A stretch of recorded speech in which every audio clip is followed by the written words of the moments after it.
Thank you very much for that question, and thank you for inviting me. I met Mr. Annan first in 1992 when I was first appointed at the United Nations by Boutros Ghali at the time. And I used to go to Mr. Annan as head of peacekeeping in order to be briefed on very sensitive issues regarding peacekeeping operations. But it really clicked when he became Secretary General. And, the old saying, new broom, clean sweep, get rid of the old guard. Well, he didn't. And that was a sign of confidence, I believe. Just 1 year after he took office, he flew to Baghdad to persuade then President Saddam Hussein to open the palaces for the inspectors who were looking for weapons of mass destruction. At the time, it was a very tense time, and the Secretary General had negotiated almost all the points of the Memorandum of Understanding, but there was one sticking point, which he had to meet Saddam Hussein to resolve. So he was preparing for the meeting, and the cars were about to come and pick him up. And I always knew that he prepared to prepare for a meeting, he needed to be left alone and be quiet. So we were all waiting outside, hovering. And then I noticed the journalist with the camera crew waiting outside his room. So I knocked on his door very gently, at the risk of upsetting him. And he was pacing the room, walking back and forth, his hands in his pocket, thinking clearly. And then he looked up, he said, Ahmed. I said, sir, I'm very sorry to disturb you, but I just want you to know that the journalist is outside and he might ask you a question. I just wanted you to be prepared for that moment. And he suddenly broke out into this beautiful smile of his and came towards me and gave me a hug. Amazing sort of, I never expected a reaction like this. I thought he would say, thank you very much. Thank you. I'll deal with it. Now, but he came up to me, gave me a hug and said, Ahmed, I am so happy you are with us on this mission. I was about to burst into tears. And I said, Secretary General, I'm also very, very happy that you wanted me to come on the mission. I'll leave you alone. And I left the room. It was such an emotional moment.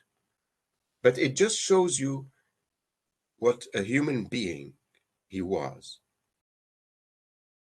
How can we forget?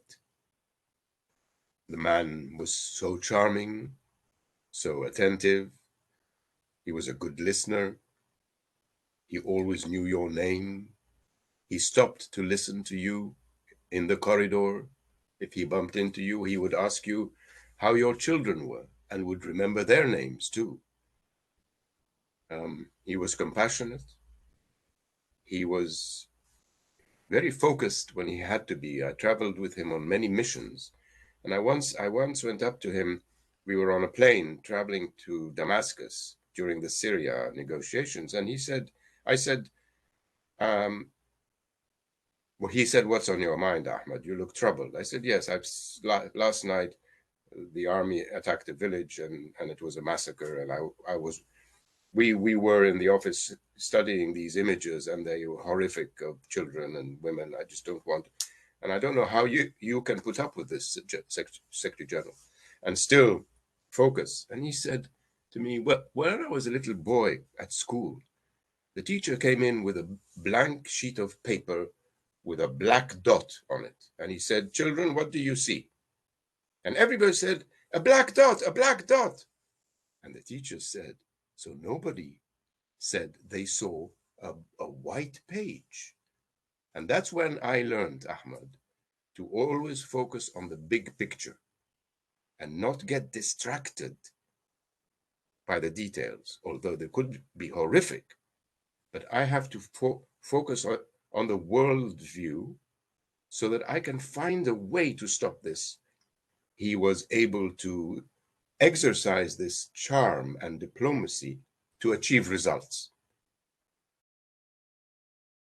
I remember that celebration of life very vividly. It was the 27th of September, 2018. You know, I've been thinking about this, and to make it a celebration, I think we should have some music. How about the UN jazz band? Because Kofi Annan loved music and he loved jazz. And in fact, he used to play the drums when he was younger. And he liked to play something called the conga. And I remembered that once he played the conga with Gilberto Gil from Brazil, came to the General Assembly in 2003 and played, and Kofi Annan accompanied him on the drums. So I said, let's find a video clip of that moment, number one. Number two, let's have the UN jazz band and have them play while people are coming in. So it created a mood. The jazz band playing, then everybody was seated. When the time came, they left the stage. And I began by saying, the music you were hearing when you entered the room was courtesy of the UN jazz band, ladies and gentlemen. Let's give them a hand. So everybody started applauding. And I said, in fact, Kofi Annan loved jazz. Huh? Yes, and he loved to play the conga.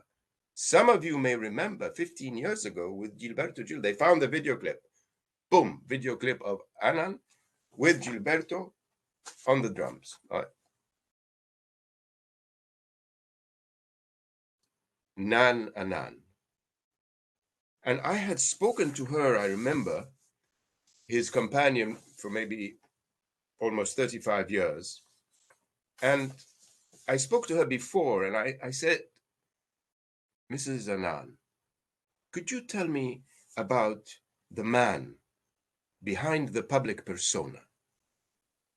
And I'll never forget this. And she said to me, Ahmad, there is no difference between the public persona and the private man. He brought his humanity home. And when he spoke, he always spoke from his heart and mind together. And then she spoke, of course, very movingly. And then his children spoke, Nina, Nan's daughter, and his two children, Ama and Kojo. And I remember one of them saying, you left us too early. It was just very moving, but also very uplifting. And I'll never forget the conclusion. We had invited a young lady called Hajir from Libya. And she was part of something called the Extremely Together program that Kofi Annan created with his foundation. And he was very interested in young people. He was always telling them, it's never too late to learn, and you're never too young to lead. You're never too young to lead, and you're never too old to learn. And he inspired young people. And she said he was so cool. He would inspire us. And in the end, she said, ladies and gentlemen, Kofi Annan is not the past. Kofi Annan is the future.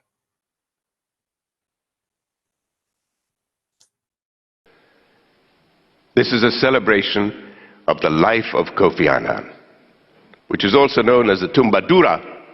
And some of you may remember in 2003 in the General Assembly Hall in New York, he played the conga with none other than Gilberto Gil. Secretary General Kofi Annan, drummer par excellence.